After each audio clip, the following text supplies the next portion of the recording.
Baik, Assalamualaikum warahmatullahi ta'ala wabarakatuh. Apa khabar ibu sekalian? Alhamdulillah, sihat ya semua ibu sekalian? Nampak macam ceria je semua. Ada ke yang macam suram je?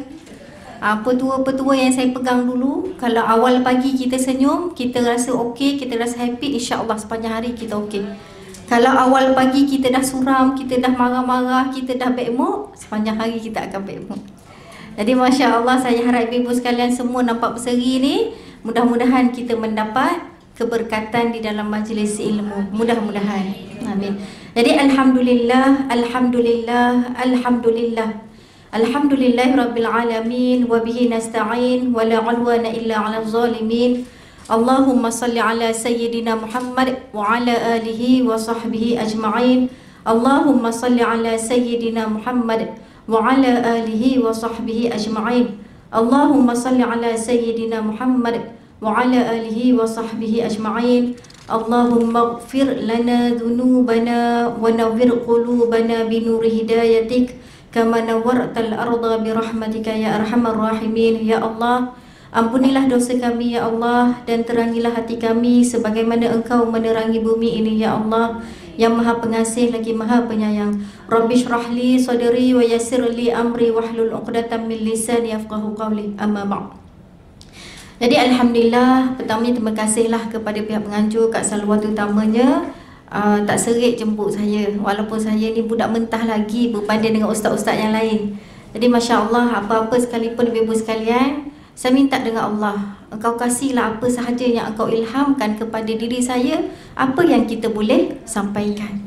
Jadi ibu sekalian, dalam diri kita ni sebenarnya ada satu perkara yang Allah bagi, perkara yang positif. Semalam saya ada jumpa dengan seorang doktor, sebab dia uji sakit tiba-tiba macam pening dah seminggu lebih. Saya jumpa dengan doktor ni di perubatan homeopati.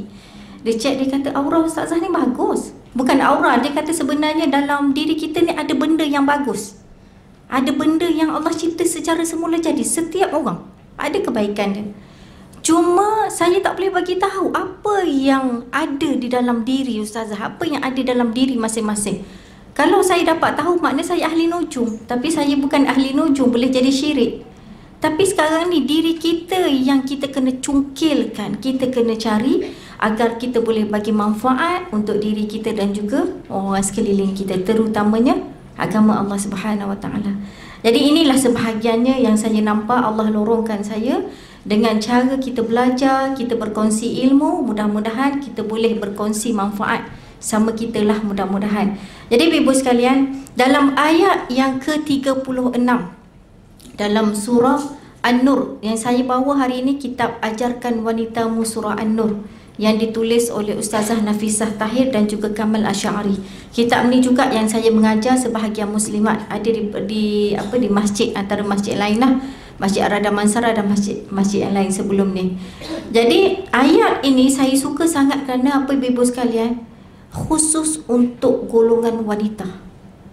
Sehingga kan Saidina Umar menyuruh suami, menyuruh kaum lelaki kalau boleh, di antara surah-surah lain, pilihlah surah An-Nur ini untuk dijadikan pengajaran kepada kaum wanita dan ditadabburkan. Sebab apa? Sebab terlalu banyak kelebihan di antara surah-surah yang diceritakan di dalam surah An-Nur ini. Masya Allah, sebenarnya banyak ya ayat ini, tetapi kelebihannya lebih terperinci kepada hukum hakam yang berkaitan dengan wanita.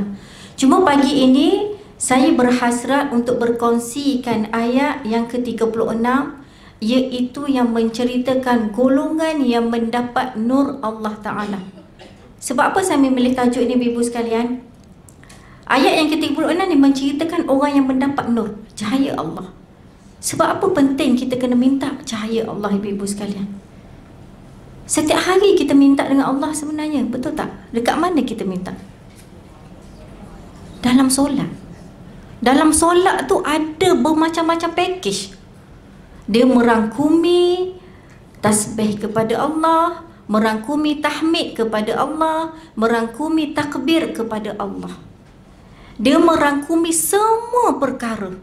menguatkan spiritual, menguatkan emosi, menguatkan jiwa, menguatkan akal, menguatkan jasad.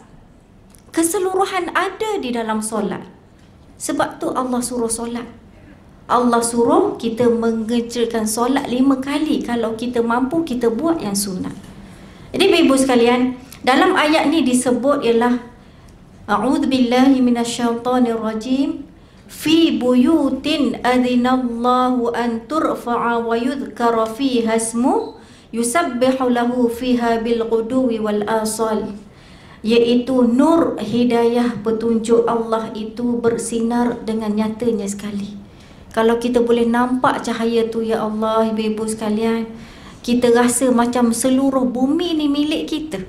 Cuba bayangkan kalau kita duduk dalam satu tempat yang tak ada cahaya, apa benda yang kita boleh buat? Tak boleh buat apa. Agaknya mungkin kita menangis aja, itu kerja kita kan. Kita menangis, kita takut. Sebab apa? Sebab kita trauma, duduk dalam keadaan gelap, kita tak tahu nak buat apa.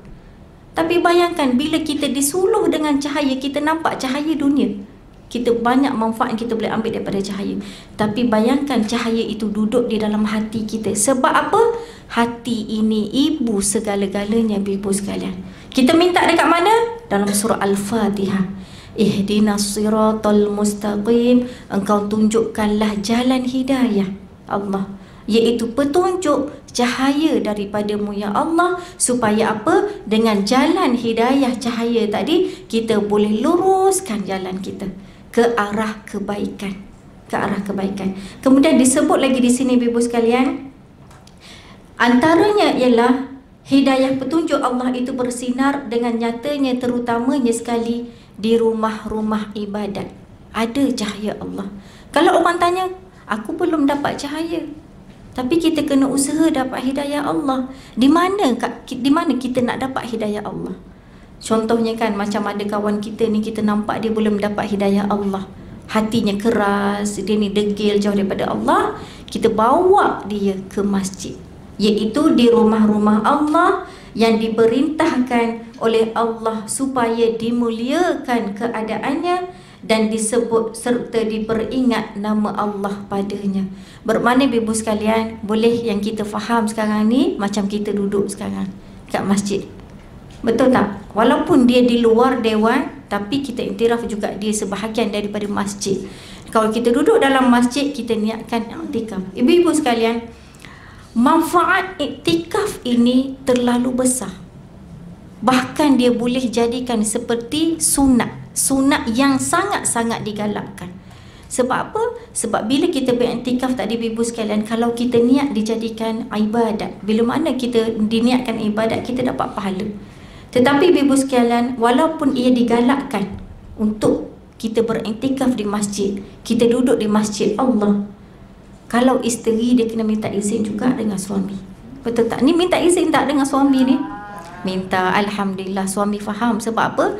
Dah jadi tanggungjawab kepada si suami untuk bagi ilmu. Kalau suami tak mampu bagi ilmu kepada isteri melalui jalan beginilah, maksudnya isteri-isteri tadi kena cari jalan ilmu untuk kita.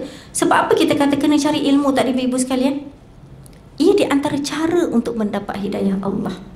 Kita nak cerita tentang hidayah Allah tadi. Berada di masjid. Sebab apa? Di masjid itu tempat yang mulia, adanya kebaikan, banyak kebaikan. Ada ilmu, kita boleh berzikir, boleh menenangkan jiwa. Sebab apa ibu sekalian? Sebab kita hidup dengan 4 elemen ni. Dan 4 elemen ni saya pernah kongsi sebelum ni. Yang pertama apa dia? Akal. Akal kita nak cergas, nak sihat dengan ilmu. Betul tak? Kalau tak ada ilmu, tak berakal, maknanya jahil. Kita tengok keadaan wanita-wanita jahil dahulu ibu sekalian.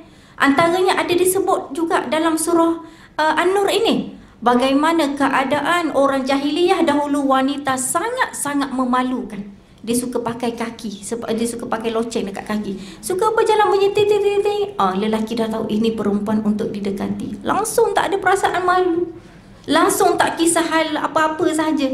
Maksudnya orang yang sangat menjual maruah dia, tak ada langsung kita kata harga diri. Tak ada nilai wanita itu.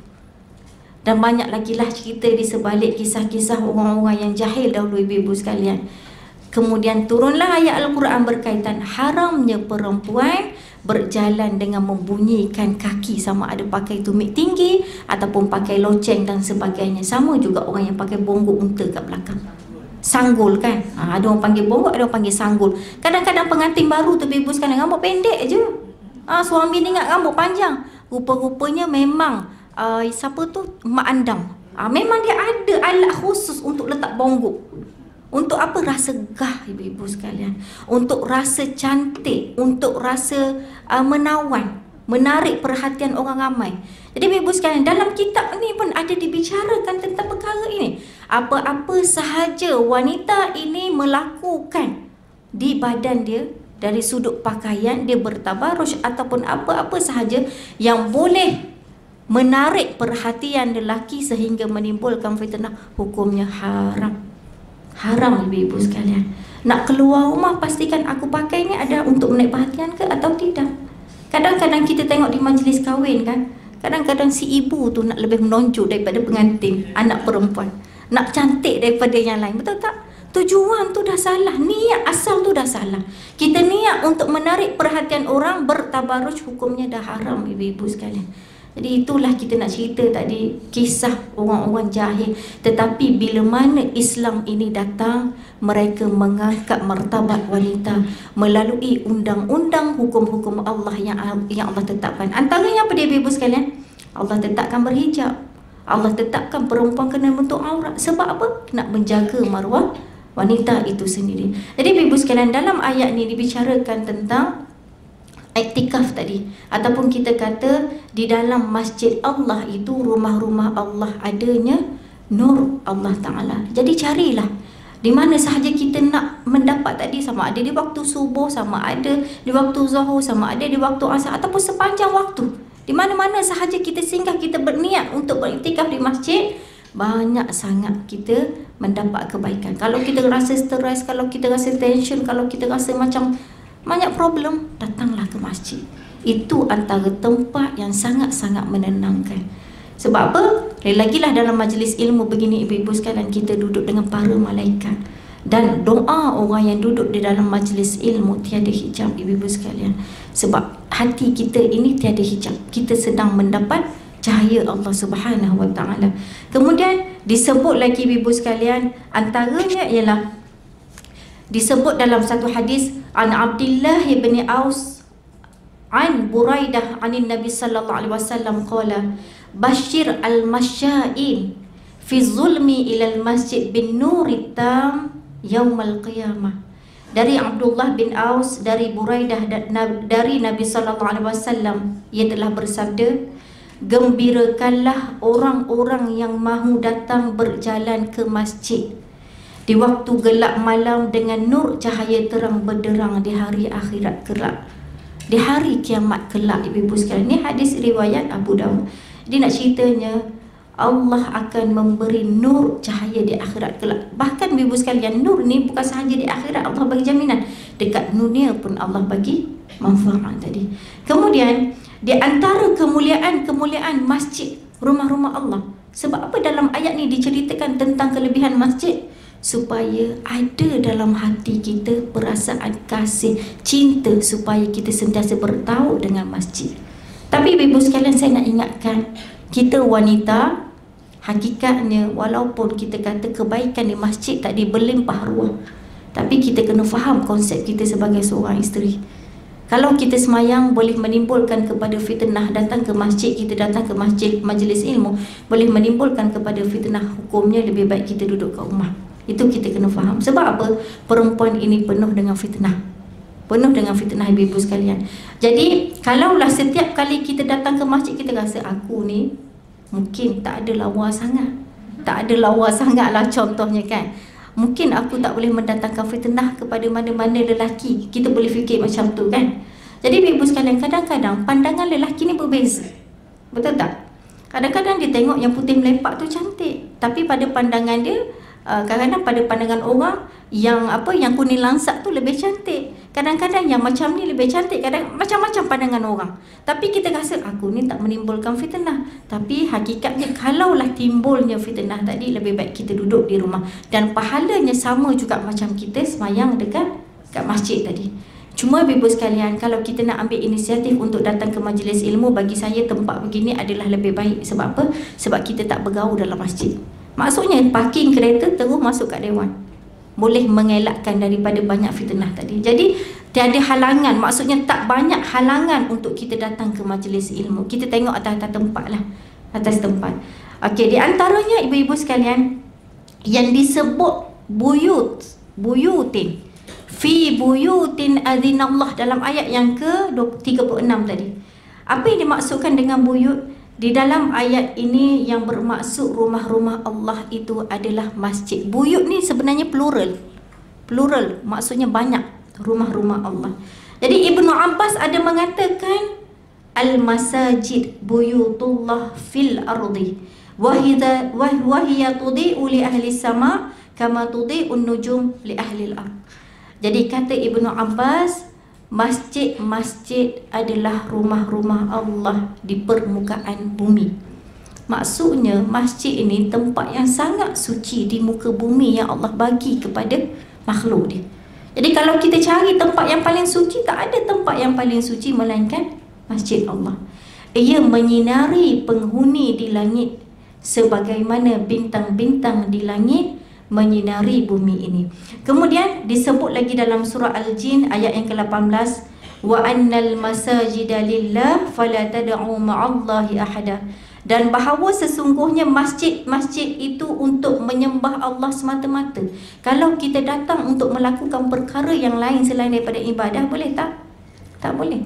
Hanya untuk buat kebaikan. Maksudnya kita buat konsert, kita buat benda-benda yang memburukkan nama masjid, itu tidak dibenarkan. Maka janganlah kamu seru dan sembah sesiapa pun bersama-sama Allah Ta'ala. Jadi ibu-ibu sekalian, dalam kitab ini juga disebut ciri-ciri hati manusia yang tetap bertaut dengan masjid. Siapa dia? Ciri-ciri macam mana kita nak tahu hati kita ni adakah bertaut ataupun tidak dengan masjid? Sebab kita nak dapat fadilat tadi, banyak sangat kelebihannya. Dalam ayat ini disebut oleh Rasulullah SAW, man bana masjidan lillah ta'ala yabtaghi bihi wajh Allah. Sesiapa yang membinakan sebuah masjid semata-mata mencari redha Allah, nescaya Allah akan membinakan untuknya rumah seumpamanya di syurga. Jadi ibu-ibu sekalian, disebut di sini anturfa'a. Anturfa'a iaitu meninggikan ataupun mengagungkan ataupun memuliakan, iaitu kita menggabungkan semua perkara yang berkaitan tentang masjid, sama ada kita bina masjid, sama ada kita imarahkan masjid, ataupun kita kata dari sudut kita melakukan hukum hakam di dalam masjid ataupun adab di dalam masjid. Jadi ibu sekalian, sama ada kita bersihkan masjid, kita bangunkan masjid, kita jaga kebajikan masjid, kita perbaiki masjid dan kita hindarkan masjid itu dari sudut perkara yang membahayakan, itu termasuk orang yang mengangkat masjid tadi. Itu di antara ciri-ciri orang yang hatinya terpaut kepada masjid. Jadi ibu sekalian, bagaimana kita nak jadikan kita ni orang yang mendapat fadilat daripada kelebihan masjid tu? Jadilah AJK masjid. Jadilah, kalau tak jadi AJK masjid pun, jadilah kita kata orang-orang yang boleh bagi manfaat. Antaranya apa dia? Orang yang sentiasa berinfak untuk masjid, lagi untuk majlis ilmu, ataupun kita kata apa sahaja, kita sendiri yang offer untuk kemaskan masjid, bersihkan masjid. Banyak sangat kelebihannya ibu sekalian. Jadi kita ambil hari ni apa yang aku boleh buat, apa yang aku boleh buat untuk bersihkan hati aku, apa yang aku boleh buat untuk tahukan hatiku dalam masjid. Ibu-ibu sekalian boleh fikir dan boleh muhasabah, adakah aku ini tergolong di kalangan orang yang dapat manfaat tadi? Sebab apa? Manfaatnya Allah bagi dekat dunia, Allah bagi juga di akhirat kelak. Okey, kemudian ibu-ibu sekalian, disebut lagi ialah kata Imam Nawawi, maksud rumah seumpamanya itu ialah rumah istana yang tidak pernah dilihat dengan mata dan tidak pernah didengar dengan telinga dan tidak pernah terlintas dalam hati seseorang. Jadi ibu sekalian, nak ceritanya, masjid ini kita ibaratkan macam istana yang sangat-sangat istimewa di sisi Allah Subhanahu Wa Taala. Jadi kalau kita menjadi di kalangan seorang ahli, Masya Allah, banyak sangat kelebihannya. Jadi ibu-ibu sekalian, di antaranya ialah Orang yang terpaut mendapat hati hidayah tadi ialah orang yang sentiasa menyebut nama Allah di dalam masjid. Yang tadi yang kita tengok orang yang banyak buat kebajikan kan. Yang ini orang yang banyak menyebut nama Allah di dalam masjid. Ambil peluang. Wa yadhkuru fi hasmu. Ayat yang kita baca tadi kan. Innama ya'muru masajidallah man amana billah. Banyak disebut dalam ayat-ayat Al-Quran yang lain. Disebut dengan nama Allah, termasuk di dalamnya solat dan berzikir secara khusus seperti tasbih, tahlil, tahmid, istighfar dan lain-lainnya. Kalau ditanya apa yang kita perlu buat bila mana kita beriktikaf dekat masjid, inilah antaranya ibu sekalian. Banyak bertasbih, subhanallah. Banyak bertahmid, alhamdulillah. Banyak bertakbir, Allahu akbar. Banyak beristighfar, astaghfirullahalazim. Ya Allah, ampunkanlah dosaku ya Allah. Ini fi'il matlub, fi'il yang kita minta. Maksudnya kita seorang hamba minta dengan Allah pemberi keampunan.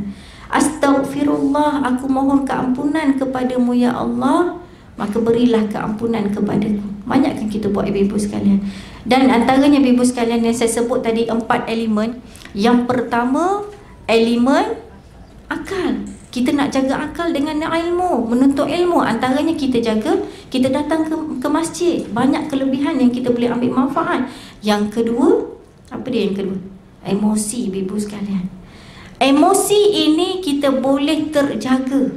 Emosi kita boleh pelihara daripada marah-marah, daripada sumpah saranah, daripada kita buat benda tak elok ibu sekalian, dengan juga kita datang ke masjid. Macam mana ibu sekalian? Bila mana hati kita tenang, bila mana kita boleh kawal emosi, sebab hati kita tenang tadi ibu sekalian, betul tak? Sebab perempuan ni dipengaruhi dengan emosi, betul tak? Ibu sekalian, baru ni saya ada program dengan satu budak-budak muda lah, budak-budak muda yang ada dah berusia, dah berkahwin, ada juga isteri, seorang aunty dan sebagainya. Dia kata apa dia? Ustazah, saya ni nak bina bahagia, tajuk dia tentang bahagia. Tapi Allah uji dengan emosi. Saya ada seorang dia, suami dia ni artis lah, saya tak nak bagi tahu siapa, tapi saya nak ceritanya bagaimana Allah menguji seorang isteri. Dia kata suami saya ni artis, orang kenal, tapi dia ni panah banget. Saya ni emosi saya ni macam mana ustazah? Saya duduk kat rumah macam mana? Saya dah berubat, dah perubatan syifa, saya dah pergi sana sini macam-macam. Dan banyaklah kita kata ujian-ujian perempuan yang Allah kaitkan dengan emosi. Betul tak? Emosi tu penting ibu sekalian. Bila emosi tak terjaga, banyak mudarat dia bagi kepada tubuh badan, kepada jiwa, betul tak? Kadang-kadang tak semua orang faham kita. Suami belum tentu dia faham, anak belum tentu dia faham, kawan belum tentu dia faham, orang-orang sekeliling. Tapi kita kena berdepan dengan orang sekeliling kita. Betul tak? Tak tambah lagi dengan ujian-ujian yang lain. Jadi penting ibu sekalian kita menjaga emosi. Tapi bagaimana nak menjaga emosi? Dan saya cerita ada juga seorang ibu ni, dia kata apa, ustazah, saya ni ada seorang anak, itu je anak tunggal saya. Bayangkan. Tapi dia tak nak dengar nasihat saya. Dia tanya saya, ustazah, apa yang ustazah buat kepada anak sulung ustazah? Sebab ini anak sulung saya Allah uji. Saya kata apa dia? Bila Allah uji saya kepada anak sulung, saya tak salahkan anak saya, tapi saya salahkan diri saya. Apa problem sepanjang saya uruskan anak saya ini? Kita bermuhasabah ibu sekalian. Sebab apa? Datang suatu ujian, bukan kita mencari kesalahan orang, bukan kita mencari kesalahan Allah. Bila mana datang suatu ujian, pertama sekali redha. Bila kita redha, emosi kita boleh tenang, akal kita boleh berfikir dengan waras, jiwa kita akan tenang. Sebab tu Allah menguji seorang beriman dengan al-imanu bil qada'i wal qadar. Beriman dengan qada dan qadar Allah. Dan keimanan ini ibu-ibu sekalian, dia takkan teruji selagi mana kita tidak diuji dengan beberapa ujian. Bukan satu ujian, mungkin Allah bagi satu ujian, kita boleh berhadapan. Ujian yang kedua mungkin kita boleh. Tapi kalau Allah bagi banyak ujian, seperti saya berjumpa dengan seorang yang susah, seorang asnaf. Sebab saya biasa berdepan dengan asnaf ibu sekalian. Dia kata apa dia? Tak putus-putus Allah bagi ujian. Kenapa? Tak redha ibu-ibu sekalian. Macam mana hati nak tenang? Macam mana emosi nak tenang? Macam mana boleh berfikir dengan waras? Sebab masalah dia ialah jiwa tak tenang tadi. Sebab elemen yang ketiga adalah jiwa ibu-ibu sekalian. Elemen yang ketiga adalah jiwa. Elemen yang keempat adalah tubuh badan. Di antara 4 elemen ibu-ibu sekalian, jiwa yang paling penting kita kena jaga. Sebab apa? Sebab dia boleh mengawal emosi, boleh mengawal kita punya akal, boleh mengawal kita punya tubuh badan. Sebab apa? Macam saya jumpa dengan doktor semalam, dia kata apa dia? Punca banyak penyakit kat badan kita ada berpunca daripada fikiran, iaitu stres. Stres ini berpunca daripada emosi, betul tak? Berpunca daripada jiwa yang tidak tenang. Jadi penting ibu sekalian kita cari solusi ataupun kita cari jalan penyelesaian bagaimana kita nak cari ketenangan. Sebab ketenangan itu adalah di antara perkara yang boleh menyelamatkan emosi kita, akal kita dan juga tubuh badan. Betul tak ibu sekalian? Kalau kita punya harta banyak, jiwa tak tenang, bahagia tak? Tak bahagia. Ibu sekalian, cerita ni pernah saya cerita yang lepas tak silap saya masa kita solat tasbih. Mungkin ada yang ingat, mungkin ada tak ingat. Masa saya balik kampung dekat Terengganu ibu sekalian, saya bawa lah mak ayah bawa sekali. Biasa memang rutin saya kalau balik kampung, saya akan bawa mak ayah pergi makan, pergi jalan ke mana, beli keperluan mak ayah. Jadi suatu hari ayah saya cerita dekat rumah yang besar, orang kaya kat satu kampung ni, ayah saya kata apa dia, bila dia lalu dia nampak polis terlalu ramai. Bila dia tanya orang dekat situ, rupa-rupanya si penghuni sudah meninggal dunia hampir, mungkin dah seminggu ataupun 2-3 hari, saya tak ingat dah. Tapi sebelum dia meninggal dunia seorang diri, orang tak sedar, dia mengambil duit dia yang banyak, dia buang sekeliling rumah dia. Ibu-ibu sekalian, saya tak tahu apa problem dia. Tapi kalau mengikut pembacaan kita, kenapa dia buang duit? Kenapa? Bagaimana dia boleh mati seorang diri? Jiwa dia tak tenang. Rumah besar, duit yang banyak, tapi tak membahagiakan dia. Sedangkan dalam surah Ar-Ra'd, ibu-ibu sekalian, Allah bagi jaminan kepada golongan yang mendapat bahagia dunia akhirat. Apa dia ibu-ibu sekalian? Bacalah dalam surah Ar-Ra'd ayat yang ke-29. Tapi sebelum datang ayat ni, Allah menceritakan tentang bagaimana orang yang mendapat kebahagiaan, iaitu jiwanya tenang. Jiwanya tenang. Nak mendapat kebahagiaan, antara tanda jiwanya tenang iaitu bizikrillah, dengan mengingati Allah. Dan inilah ayat yang berkaitan dengan mengingati Allah tadi, tempatnya antaranya di dalam masjid. Dan ayat yang ke-29 dalam surah Ar-Ra'd ini ada disebut alladzina amanu wa amilus solihat tuba lahum wa husnu ma'ab. Surah Ar-Ra'd ayat yang ke-29 ya. Dalam ayat ni menceritakan tentang golongan yang mendapat kebahagiaan, ketenangan di dunia dan juga di akhirat. Apa yang maksudkan di sini? Iaitu orang-orang yang beriman. Itu yang pertama. Orang-orang yang beriman dan orang-orang yang melakukan amal soleh, amal kebajikan yang soleh. Dan disebutkan kat sini, maksudnya orang yang beriman dan melakukan amalan soleh. Orang yang beriman bagaimana ibu sekalian? Apa maksud beriman? Percaya kepada Allah, dalam masa yang sama tidak mensyirikkan Allah. Dia tidak meletakkan kepercayaan ada kuasa yang setanding dengan Allah. Ini kita kadang-kadang ibu sekalian, kadang-kadang kita tak percaya rezeki datang daripada Allah, betul tak? Kita yakin dengan ada punca rezeki yang lain. Kita nak letakkan ibu sekalian, nak ceritanya Manu ni orang yang beriman sepenuh kepercayaan kepada Allah. Tidak ada sekelumit dalam diri dia percaya kepada makhluk yang lain. Tidak ada. Contohnya kan, aku wajib bekerja sebab bila aku bekerja dapat duit pencen. Duit pencen itulah dapat selamatkan aku daripada kefakiran. Betul ke tak kepercayaan ni? Tak betul. Sebab dia beriman dengan duit pencen tadi. Sedangkan kita kena percaya yang memberi rezeki itu adalah Allah. Sebab tu ramai kita stres. Sebab apa ibu sekalian? Kita sendiri tak redha, tak yakin dengan Allah. Nak beriman, alladzina amanu, orang-orang yang beriman ibu sekalian. Betul lah kata pepatah, kalau kita tak kenal maka tak cinta. Betul tak? Kita sendiri tak kenal Allah, macam mana kita nak kasih, kita nak beriman kepada Allah? Proses kita nak kenal Allah tu bagaimana ibu sekalian? Proses kita nak kenal Allah, ilmu. Itu yang banyak ajaran sesat tu. Betul tak? Banyak ajaran sesat sekali. CISB lah, Ayah Ping lah, apa yang terbaru Muhammadiyah ke apa dia, tak ingat dah, banyak sangat. Sebab apa? Sebab dia tak ada benteng. Ilmu tadi. Ilmu nak kenal Allah. Ilmu kita bagaimana nak jaga benteng diri kita daripada ajaran-ajaran yang tidak sepatutnya. Lepas tu campur pula dengan taksub. Sebab tu ibu sekalian, bahaya taksub. Taksub ni sangat-sangat bahaya. Sebab tu bila mana kalau ibu sekalian, saya bagi contoh, macam kita ni suka dekat artis ke apa kan, suka sekadar suka, jangan sampai taksub. Kepada ustaz-ustaz yang contohnya ada nama dan selebriti, suka sekadar suka, jangan sampai terlalu taksub.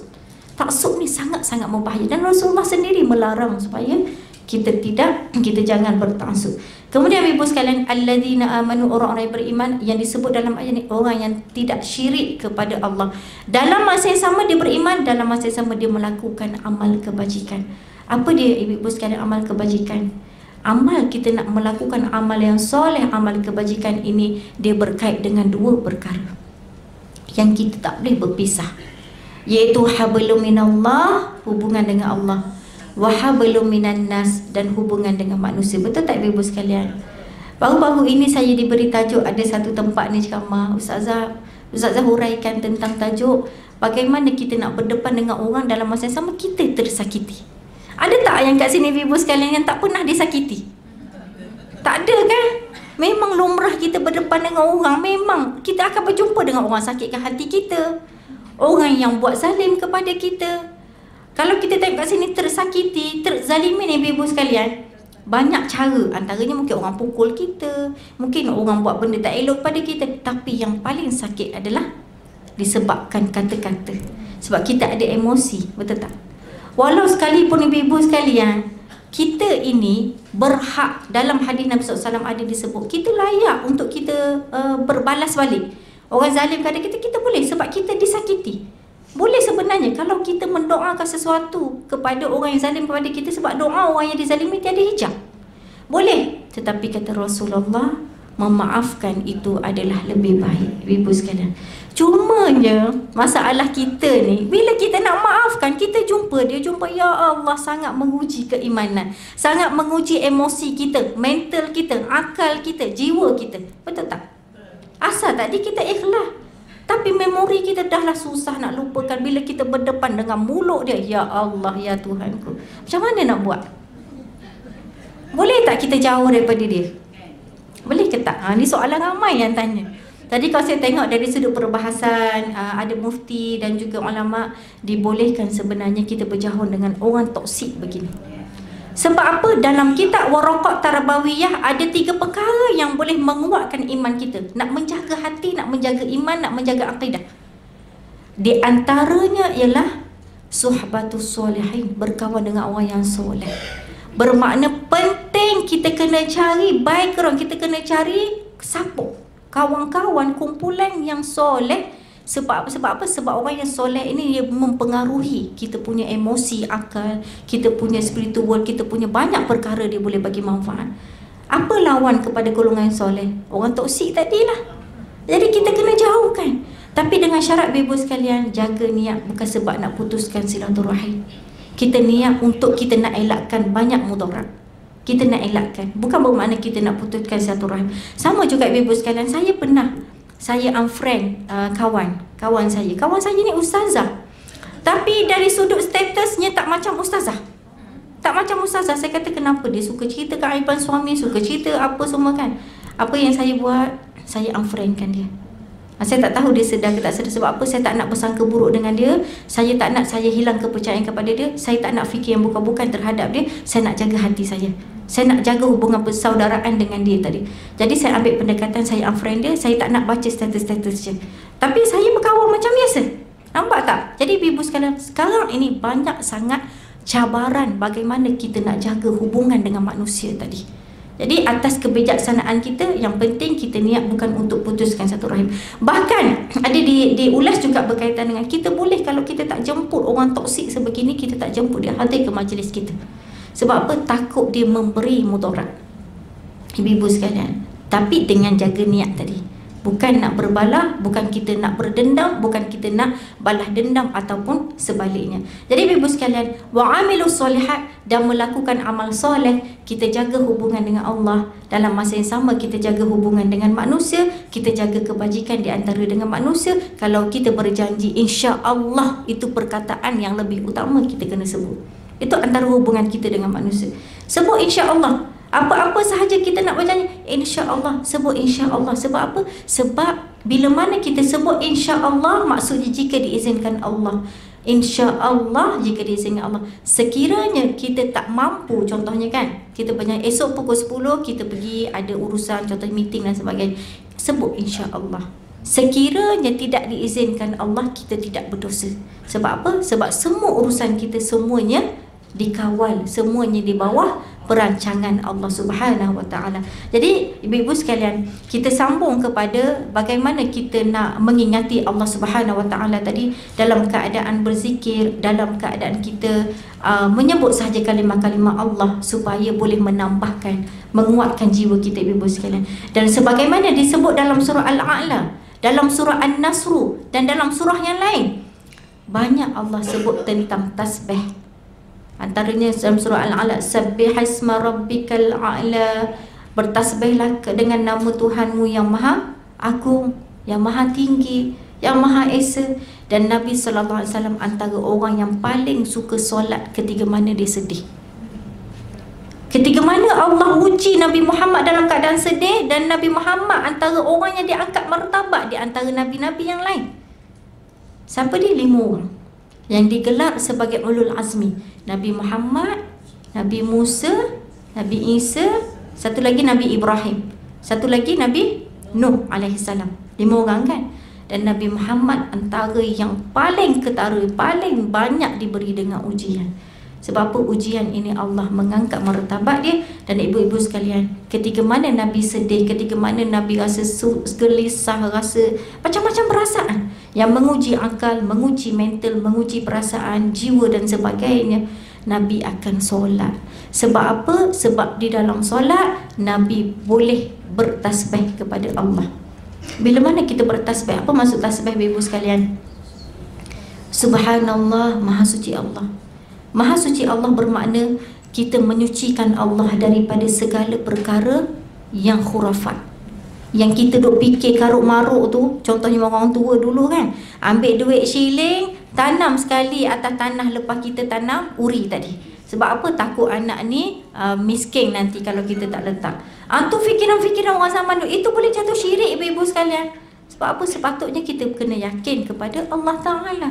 Benda-benda macam tu kan kadang menguji. Antara subhanallah, kita menyucikan Allah daripada segala kelemahan. Subhanallah, maha suci Allah, kita menyucikan Allah daripada sebarang perkara yang bersamaan dengan makhluk. Allah boleh tak sama dengan makhluk? Tak boleh.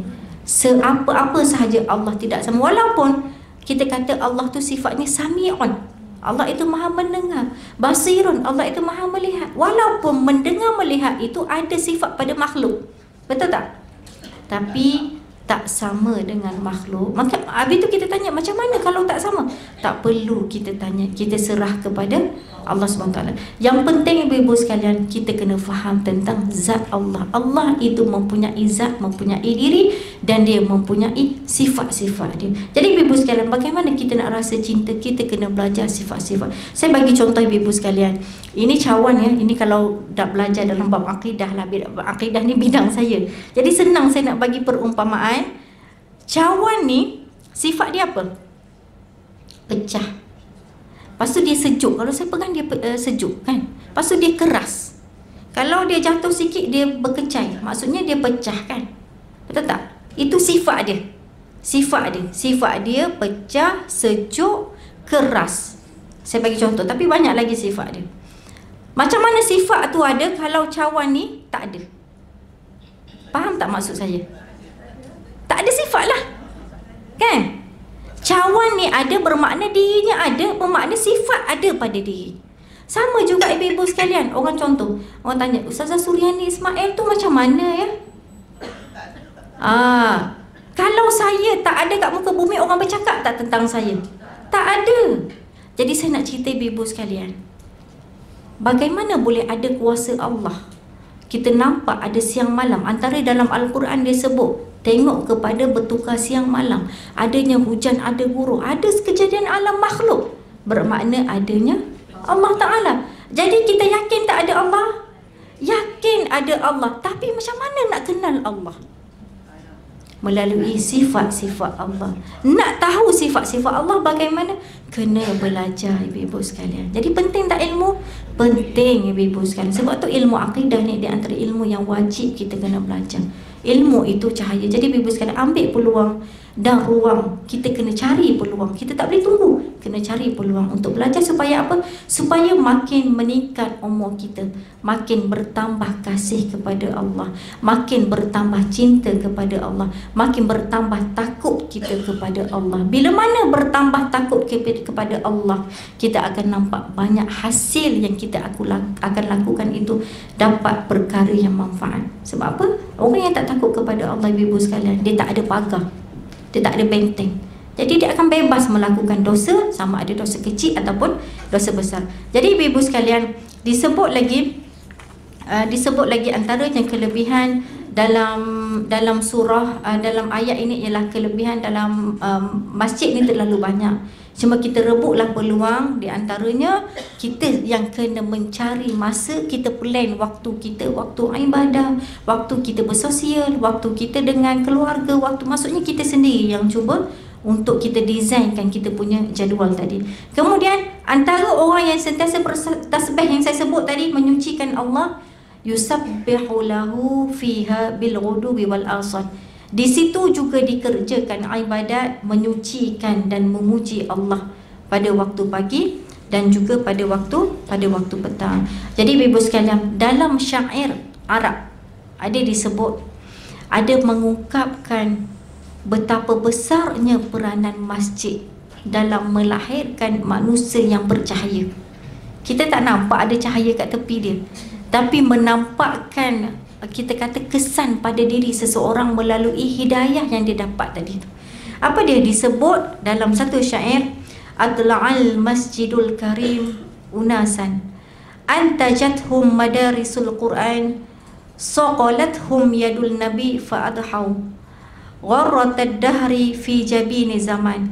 Maksudnya, masjid yang mulia itu telah memunculkan ramai manusia-manusia, melahirkan graduan-graduan institusi Al-Quran, angkatan yang digilap oleh tangan Nabi sehingga mereka menjadi tersohor, menyerlah dan unggul sepanjang zaman. Jadi ibu sekalian, itulah perkara utama Nabi buat ketika mana berhijrah, betul tak? Nabi bina masjid. Sebab apa? Nak melahirkan ramainya manusia yang mendapat cahaya Allah Ta'ala. Ibu sekalian, apa kesan bila mana kita jauh daripada cahaya Allah? Kata Syekh Al-Buti dalam kitab, di antara penyucian jiwa kitabnya, saya lupa apa tajuk dia yang spesifik. Dia kata apa dia? Di antara kejahatan yang sangat-sangat dahsyat di muka bumi, yang sangat menakutkan, sebenarnya bukan peperangan yang kita takut-takutkan. Kita nampak bom, serangan bom dan sebagainya. Tetapi yang sangat-sangat dahsyat menakutkan itu ialah apa dia? Masalah jiwa, iaitu manusia yang mempunyai hati hitam yang jauh daripada hidayah Allah Ta'ala. Lepas tu kita tengok kat Malaysia sendiri, ibu sekalian, walaupun negara yang merdeka, selamat tak sekarang? Tak selamat. Banyak berlaku pembunuhan, banyak berlaku ragut, banyak kerosakan. Sebab apa?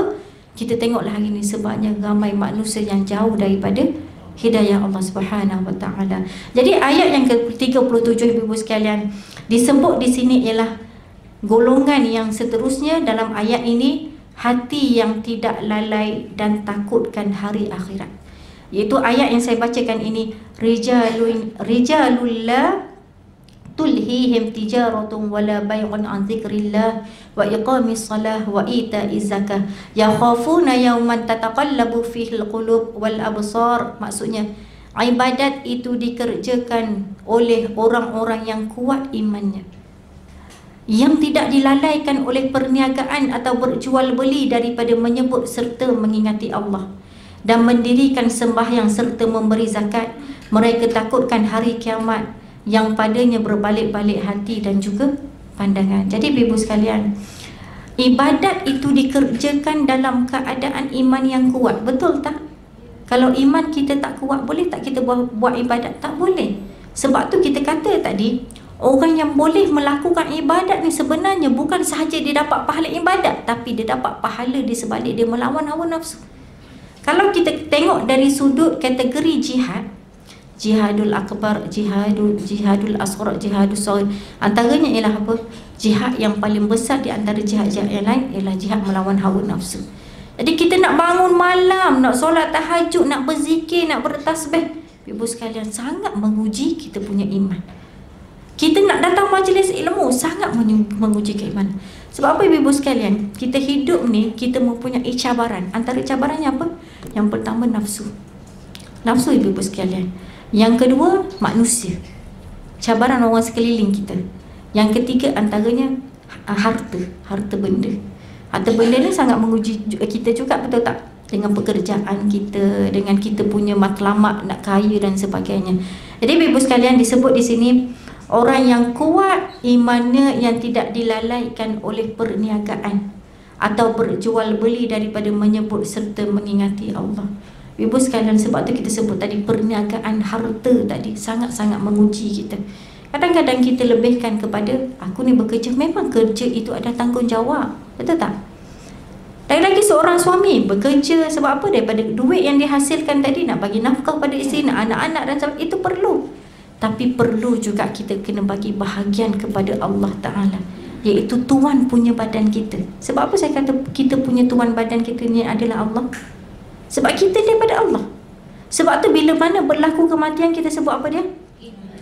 Inna lillah wa inna ilaihi raji'un. Sesungguhnya aku datang daripada Allah dan sesungguhnya kita akan kembali kepada Allah. Sebab tu ibu sekalian, Yusuf Al-Qaradawi memberi terjemahan taubat tadi, iaitu kembali kepada Allah. Apa yang dimaksudkan dengan kembali kepada Allah? Iaitu kita kena kembali kepada Allah dalam keadaan suci sebagaimana Allah datangkan kita dalam keadaan suci. Hadis Nabi kata apa dia? Manusia ini lahir seperti kain putih, tak ada sedikit pun dosa. Yang mencorakkan kita adalah ibu ayah kita, sama ada kita Majusi, Yahudi ataupun Nasrani. Nak cerita ibu sekalian, mintalah taubat dengan Allah. Sekurang biarlah kita mati dalam keadaan kita bersih, suci sebagaimana kita mula-mula lahir. Itu maksud taubat yang dikatakan oleh Yusuf Al-Qaradawi. Jadi kalau kita bertaubat, aku nak bertaubat kepada Allah, bermakna bila mana kita memahami maksud taubat tadi, kita minta sesungguh-sungguh dengan Allah, dengan penyesalan yang ada dalam diri kita. Ya Allah, padamkan segala kekurangan ataupun dosa-dosa yang pernah kita lakukan. Sebab tu dalam kitab hadis Al-Arba'in Nawawiyah, ada dalam satu hadis yang agak panjang, Allah kata apa dia?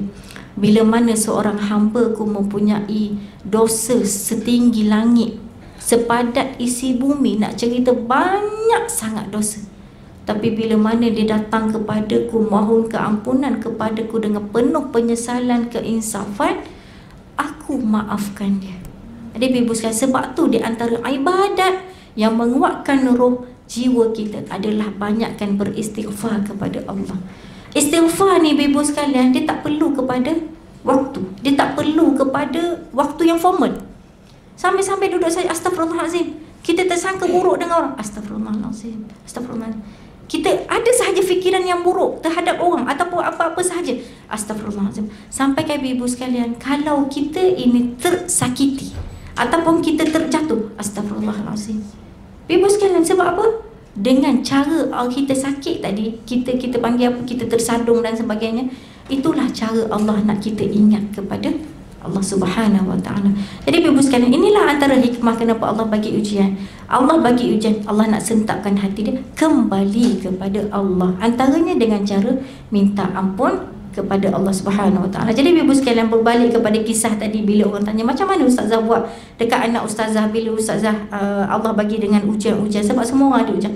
Saya kata bila Allah bagi ujian, saya akan fikir kepada diri saya, mungkin ibadah kita ada yang tak kena, mungkin apa saja hubungan kita dengan orang, mungkin dari sudut harta yang kita dapat, apa kita takut ada tak berkat dan sebagainya.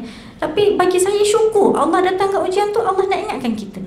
Bayangkan ibu sekalian, orang yang tak pernah ada ujian, dia ingat tak Allah? Mungkin ada yang ingat Allah, Tapi sebenarnya Allah menguji dia dengan sifat penyakit. Apa dia? Penyakit, kita kata apa tu? Istidraj. Dengan kesenangan Allah bagi, makin senang kan.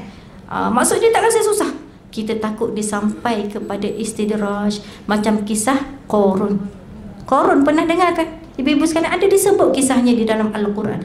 Qarun ni asalnya orang miskin. Dia ni ada keturunan dengan seorang Nabi. Saya tak ingat, minta maaf, saya tak ingat dengan Nabi mana. Nabi Musa ya.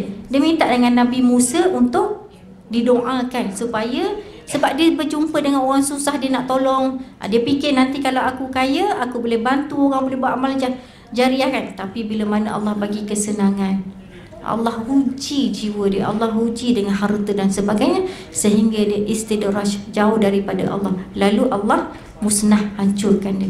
Jadi itulah kita nak beringat ibu sekalian, bila datangnya apa-apa musibah, ujian, kita mula-mula sekali letakkan diri kita kepada Allah Subhanahu Taala. Jadi ibu sekalian, antara golongan hati yang tidak lalai dan takutkan kepada hari akhirat, dalam Al-Quran banyak disebut tentang hari akhirat. Sebab apa?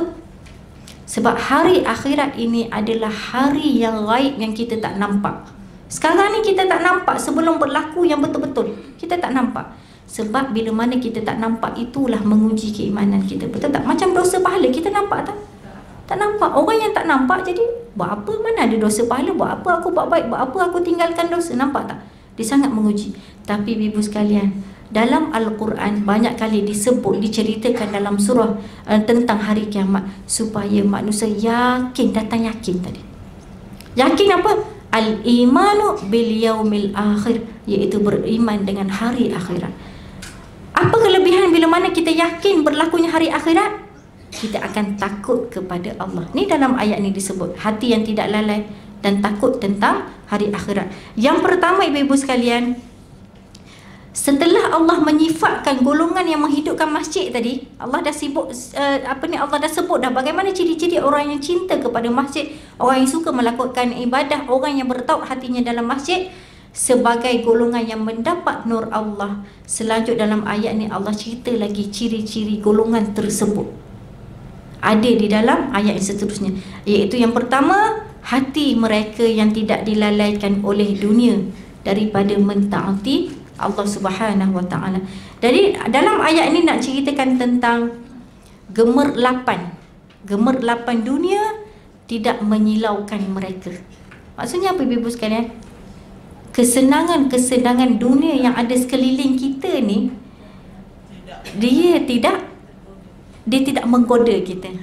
Dia tidak mengganggu, menggugatkan iman kita. Itu mudah kita faham. Apa sahaja kesenangan yang ada, tidak membuatkan kita jauh daripada Allah, tidak membuatkan kita lalai daripada Allah, bahkan kita lagi taat kepada Allah. Contohnya apa ibu sekalian, mudah kita nampak. Bila mana kita dapat rezeki, kita tak lupa nak sedekah kepada orang, kita tak lupa nak bagi kepada masjid. Supaya apa? Melalui sedekah kita tadi boleh imarahkan majlis-majlis yang baik di dalam masjid. Kemudian dalam ayat yang saya baca tadi, la tulhihim tijaratun wala bai'un. Apa maksudnya? Iaitu mereka yang tidak dilalaikan oleh urusan jual beli dan perniagaan dalam mereka. Maksudnya walaupun diuji dengan harta tadi, hati dia tak lalai. Bila tiba waktu semayang Jumaat, bila tiba waktu semayang, dia akan berhenti. Saya bagi contoh ibu sekalian dekat Mekah. Kalau orang biasa pergi Mekah kan, maksudnya waktu semayang dia tinggal macam tu je, dia tutup. Sebab apa? Sebab dia yakin Allah itu akan menjaga semuanya. Yang penting kita bagi ketaatan kepada Allah Subhanahu Wa Taala. Jadi ibu sekalian, dalam ayat Al-Quran ada disebut 3 golongan, 3 ciri yang mana dia akan mendapat perniagaan yang tidak akan rugi di dunia dan juga di akhirat. Ini perniagaan. Apa yang kita faham? Perniagaan ni dia merupakan satu perkara yang memberi keuntungan. Yang kita fikir, betul tak? Aku nak bisnes lah, bila bisnes nanti aku jadi orang kaya. Biasanya macam tu ibu-ibu sekalian. Kebiasaannya kita fikir secara logik macam tu. Kita tak fikir apa kesan. Tapi yang kita fikir, berniaga ni biasanya Allah bagi keuntungan yang berlipat kali ganda bisnes. Tapi cabarannya banyak lah kan. Kita nak cerita yang bila mana orang berjaya dalam urusan bisnes. Allah sebut dalam Al-Quran ada 3 golongan yang melakukan perniagaan tak akan rugi di dunia dan juga di akhirat. Yang pertama apa dia? Orang yang jaga solat. Orang yang jaga solat tak pernah tinggal solat. Ini kita kata bisnes. Bisnes ni maksudnya dapat untung dekat dunia, dapat untung dekat akhirat. Apa dia untung dekat dunia? Allah bagi benteng kekuatan di dalam jiwanya. Iman itulah yang boleh menjauhi diri daripada melakukan dosa. Ibu sekalian, saya bagi contoh lelaki yang didatangi seorang perempuan untuk melakukan penzinaan. Bila mana dia dapat menolak penzinaan tadi, itulah satu kekuatan yang dia rasa sangat-sangat berjaya. Betul tak? Inilah antara kejayaan. Kalaulah dia terikut dengan perempuan untuk melakukan penzinaan, dia akan menyesal seumur hidup walaupun sampai mati. Bahkan bukan itu sahaja, keturunan dia akan menceritakan keburukan-keburukan takkan putus. Betul tak? Saya nak cerita itu kelebihan. Bila mana kita dapat kekuatan bisnes kejayaan tadi, yang mana benteng dalam hati kita boleh menjauhkan kita banyak maksiat, banyak dosa-dosa besar. Yang kedua, iaitu baca Al-Quran. Orang yang sentiasa baca Al-Quran, ibu sekalian, ada dalam kitab disebut Alij nafsik bil Quran. Rawatlah diri kamu dengan ayat Al-Quran. Rawat kat sini ibu sekalian bukan penyakit luaran, termasuk penyakit dalaman. Kita rungsing, kita sakit kepala, kita apa sahaja. Kita nak dapat ketenangan, kita nak dapat keberkatan, nak murah rezeki dan sebagainya, baca Al-Quran. Orang sentiasa baca Al-Quran. Apa kesannya ibu sekalian? Jiwa kita tenang. Bukan sahaja jiwa kita tenang, Allah bagi banyak sangat kelebihan. Yang ketiga ibu sekalian ialah orang yang berinfak hartanya, orang yang bersedekah. Dalam surah Al-Baqarah diceritakan bagaimana orang yang berinfak ini Allah akan berlipat kali ganda. Daripada 1 Allah gandakan 7, daripada 7 Allah gandakan lagi sampai 100 dan sebagainya. Berganda-ganda. Tapi kita nampak tak? Tak nampak. Tapi macam mana kita nak yakin tadi tu? Yakin dengan apa yang disebut oleh Al-Quran. Hadis Nabi pun banyak cerita tentang kelebihan sedekah, berinfak tadi. Buatlah benda ni ibu sekalian. Banyak sangat kita nampak keuntungan yang luar biasa dekat dunia dan juga dekat akhirat. Jadi ibu sekalian, diceritakan lagi kat sini ialah disebut lagi dalam ayat yang seterusnya, wahai orang-orang yang beriman. Kalau ustaz datang bagi tahu saya ya. Okey, janganlah kamu dilalaikan oleh urusan harta benda kamu. Allah sebut lagi dalam surah yang surah Al-Munafiqun ayat yang ke-9. Ya ayyuhallazina amanu la tulhikum amwalukum wala auladukum an dzikrillah. Wahai orang-orang yang beriman, janganlah kamu dilalaikan oleh urusan harta benda kamu dan anak pinak kamu daripada mengingati Allah dengan menjalankan perintahnya. Dan ingatlah sesiapa yang melakukan demikian, maka mereka itulah orang-orang yang rugi. Maksudnya apa rugi? Rugi kat dunia, rugi akhirat. Jadi sebab tu saya kata tadi, cabaran kita ni manusia, antaranya anak, antara suami, antaranya orang sekeliling, jiran kita dan sebagainya. Kita nak buat baik dah ibu sekalian, ada pula jiran yang tak bagus.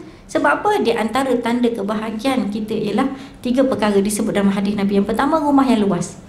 Cuma rumah yang luas ni ibu sekalian, ada rumah macam istana dia rasa tak luas lagi. Sebab apa? Jiwa dia sempit, jiwa dia tak tenang, tak bahagia. Jadi tak bahagia juga. Yang dimaksudkan dengan rumah yang luas ni ibu sekalian, kita rasa bila kita duduk kita senang. Saya teringat ibu sekalian, masa saya bawa kahwin dengan suami dulu kat Syria, kami dicarilah rumah bawah tanah. Rumah dia kecil saja. Rumah dia kecil, tapi kenapa saya fikir balik, ya Allah, kalaulah aku duduk sekarang ni mungkin rasa tak selesa. Tapi kami rasa rumah tu selesa. Kami rasa rumah tu selesa. Mungkin sebab barakah tadi, mungkin sebab wallahualam, saya pun tak reti nak cerita. Walaupun rumah tu pada pandangan zahir sempit, tapi mungkin orang nampak mungkin kecil kan. Tapi Masya Allah, kami yang duduk dalam tu rasa macam rumah.